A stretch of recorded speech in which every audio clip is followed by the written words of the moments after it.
programming is brought to you by Local Video Marketing in association with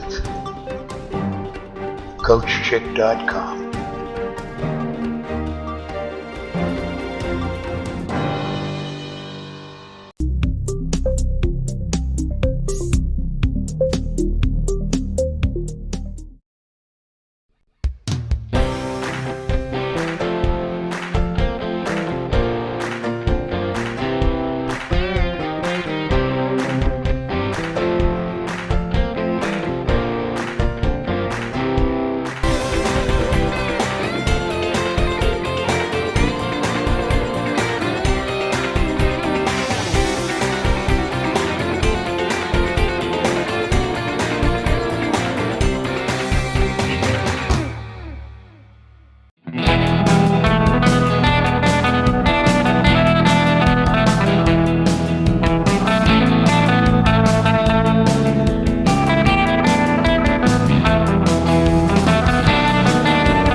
Make no mistake about it, our sport is all about motion.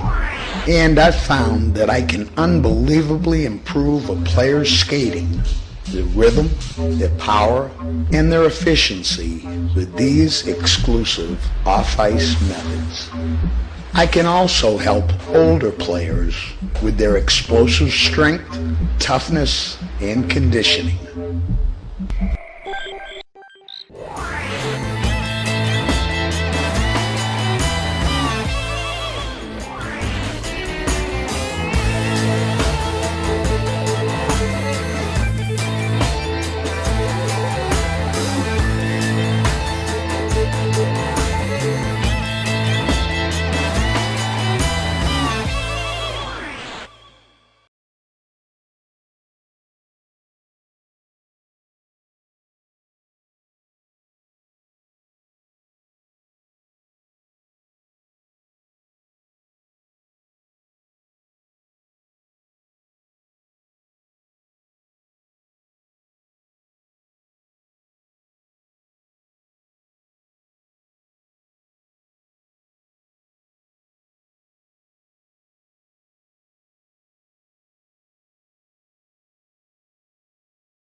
All right, there will always be people on your team that criticize you, try to push you down. I don't mean literally, I just mean figuratively.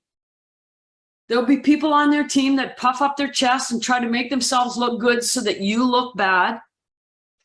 There will always be coaches full of negative opinions about you, about everything. And parents are also full of negative opinions and judgments. Here's the spin and the twist and the shift that no one else thinks about. When people are negatively judging you, teammates, coaches, parents, the people that are playing on the other side of the ice, so your opponents, the other side of the court, your opponents, everybody, well, I don't know everybody, lots of people are going to have negative judgments about you. What if you asked yourself this? What if you said this to yourself when they have a negative judgment about you? That's interesting. Okay, so what I want you to notice that I did is I became curious. We want to be curious, not furious. Saying it again. We want to be curious, not furious. So when they're having negative judgments about me, coach is yelling at me, coach is criticizing me, so are my teammates, so are my parents. Shift to this. They are showing me their fear. Okay, now think about that for a moment. That is deep. They're showing me their fear. Why do people criticize you? Think about your teammates. If you're the worst player on the team, do you think they need to fear you? Heck no. So when your teammates criticize you, put you down, oh, you suck, you're not good enough, ask yourself, am I a threat to them? What is it that I'm doing that is threatening to them? Because whenever we feel threatened, we will show people our fear. Not consciously, we don't know we're doing this, but we will show people our fear. Here's another way to think about it. Your coach, they're yelling, oh, come on, gotta make that shot. You gotta hustle harder. You know how coaches roll. You know what they say. You know what their tone is. Okay, shift. What if you took those negative comments, that negative tone from the coach, and you're like, huh, interesting. See how I went curious, not furious? What fear is my coach showing me right now? Because you know what, athletes? You think you're the only ones with fears. Oh, no. Oh, no. Do you know how fearful coaches are? In fact, of any client that I work with, coaches are the most fearful. Guess who's second most fearful? Parents. We're fearful. And I'll tell you what a coach is fearful of. They're fearful of losing. That's the number one thing. Coaches are fearful of losing. But remember, losing is a thing. Any of you that have done lesson 3 in my tutorials, losing is a thing. We're not afraid of things. We're afraid of feelings. What feeling comes when the thing happens? You know why coaches are afraid of losing? Because they have FOPO. Yeah, they do. Coaches are worried about, what is everybody going to think? What are they going to say? What are my peers going to say? What's going to be posted about us on social media? How am I going to put this loss on our website? So when coaches are yelling at you and they're full of negative judgment and their tone is negative, just say, oh, huh, coach is showing me his fear. Coach is showing me her fear. They're afraid of losing. That's why they're yelling at me, because they want me to do better so that we can win. Because their biggest fear is the FOPO. What are people going to think if we don't win?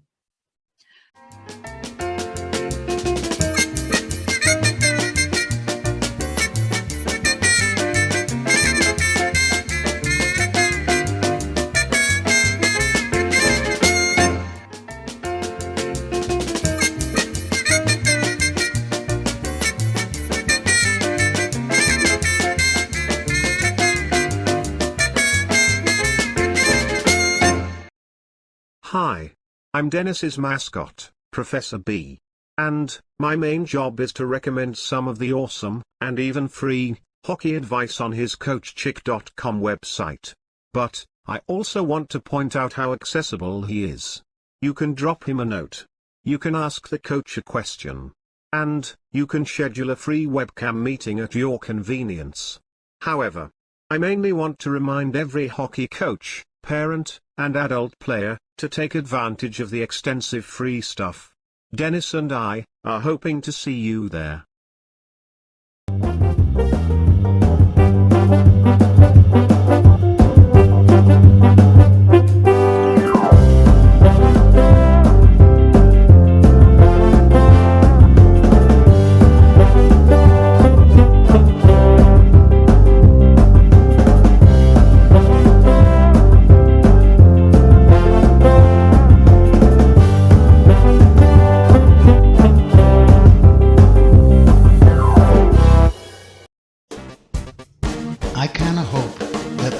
hockey coaches will agree with my general premise about the need for drills to be specific to our game, and that practices must especially help prepare our players for the challenges they'll face in the heat of battle. With that, let me define a typical on-ice shift for a skater as being a series of alternating coasts and bursts. In other words, while parents in the stands might be screaming for their kids down below to skate hard throughout a shift, that's virtually impossible. Instead, a skater cruises for a time while watching distant action, and then he explodes quickly to either attack or defend when the need arises. Let me deal with another myth too, for it's virtually impossible for any player to ever skate the length of the rink in game action. Please think about that one, because about the only times I can envision a skater racing over a fairly long distance would be on a breakaway or in a race for an iced puck. In reality, the rink's lines and rules, like offside, cause the game to be played more often in isolated battles within each rink zone. As a matter of fact, I'm going to suggest that the best players are those who can win the shorter races or those isolated battles. Or, if you recall, the best players tend to be the ones who read and react faster than others. Is straight-ahead speed important? Of course it is. But it's probably more practical to be fast or quick in shorter distances than over something like 200 feet. One other thing we should gather from the idea of a player frequently coasting and bursting during the shift. For it should make sense that a player's movements during the coasting phase should help him conserve energy. Believe it or not, studies have shown that top players spend lots of time coasting on two skates. Well, I'll suggest that a rhythmical, energy-efficient stride will also help in preparation for an eventual all-out bursting phase. Of course, I could go on here about the various footwork skills required in playing our game well, but I might save some of those for future entry, while right now suggesting that players need to be proficient in 4 different directions. In other words, the truly effective player is not only quick ahead, but he has to be just as quick to either side and then in backward skating. Now, I doubt I'll get any arguments about the need to teach skaters to perform nice, controlled crossovers with lots of focus on their edges. I'll even have players initially practice doing such drills by making humongous crosses that keep them longer on a given edge. Where some might go wrong is in staying with that kind of drilling too long. I mean, defensemen skating backwards and using large crossovers are just dead men. In other words, the guy can't react quickly from such a posture, and it's likely an attacker will leave him standing there, dangling that free leg high in the air. So, at a point where I believe a skater has mastered his edges, I move to drilling that's more game-like, or more specific to what he'll face in the heat of battle. What I'm talking about are small, quick steps to either side, or what I dubbed my 2-step drill. Again, not having time to analyze every skating skill here, how about troubleshooting one more that often seems to be misunderstood? I'm talking about quick cuts or the Boston turn. What's the purpose of that movement? Oh, in open ice, a skater can use just about any posture he wants. However, in the heat of battle, there's usually an enemy defender trying to get at the puck. So I see 2 things critical to surviving such a battle. Most importantly, the puck carrier's skates have to be spread for strength and stability. It's the only way he's going to resist that checker. Not having the inside skate under his body would also allow a stiff wind to tip him over.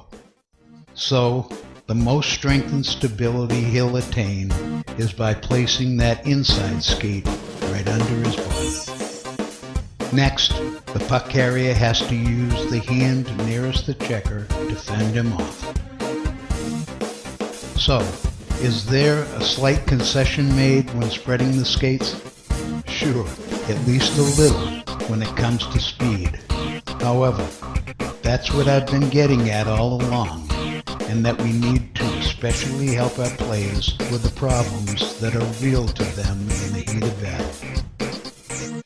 I'm sure you have a few questions or three here, and I welcome you to comment down below. Let's get a conversation going, huh?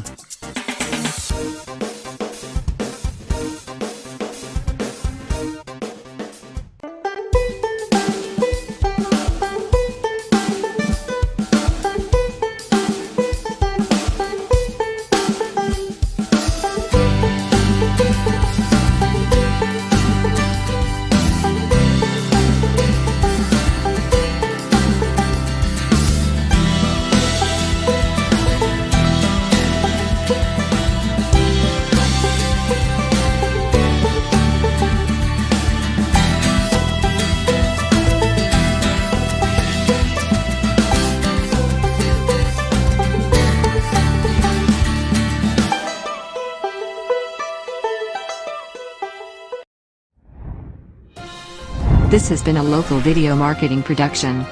We hope you've enjoyed this, and that you've picked up a number of great hockey tips. Please do tell some friends about these shows, and let the contributing coaches know how much you appreciate them.